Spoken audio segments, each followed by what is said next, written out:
માં નર્મદાના માત્ર દર્શન પવિત્ર અને પાવનકારી છે। નર્મદા જિલ્લામાં ઉત્તરવાહિની નર્મદા નદીના કિનારે પવિત્ર ચૈત્ર માસ દરમિયાન પંચકોશી નર્મદા પરિક્રમા વર્ષોથી લાખોની સંખ્યામાં ભક્તો કરે છે।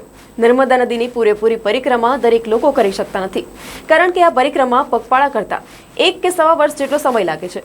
શિવપુત્રી તરીકે ઓળખાતી પવિત્ર નર્મદા નદીની પરિક્રમામાં પૂર્ણ પરિક્રમા જેટલું જ ધાર્મિક મહત્વ ઉત્તરવાહિની નર્મદા પરિક્રમાનું છે, જે 18 કિલોમીટરની જ પરિક્રમા થાય છે। આ વર્ષે 29મી માર્ચથી ઉત્તરવાહિની પંચકોશી નર્મદા પરિક્રમા શરૂ થવા જઈ રહી છે, જે આગામી 27મી એપ્રિલ એટલે કે લગભગ 1 મહિના સુધી યોજાશે। ભારતના દ્રષ્ટિકોણથી જોઈએ તો આપણા દેશમાં લગભગ તમામ નદીઓની પૂજા થાય છે, પરંતુ ગુજરાત ભારત સહિત વિશ્વમાં નર્મદા સિવાય કોઈ પણ નદીની પરિક્રમા થતી નથી।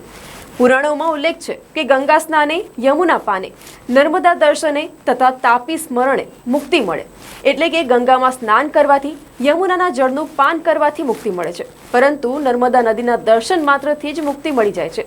એટલા માટે જ લાખો લોકો નર્મદાના ઉદ્ગમ સ્થળ અમરકંટકથી સમુદ્ર સંગમ સ્થળ ખંભાતના અખાત સુધીની નર્મદા પરિક્રમા કરે છે। કહેવાય છે કે ઉત્તરવાહિની પંચકોશી નર્મદા પરિક્રમા કરવાથી પણ સંપૂર્ણ નર્મદા પરિક્રમા જેટલું જ ફળ પ્રાપ્ત થાય છે।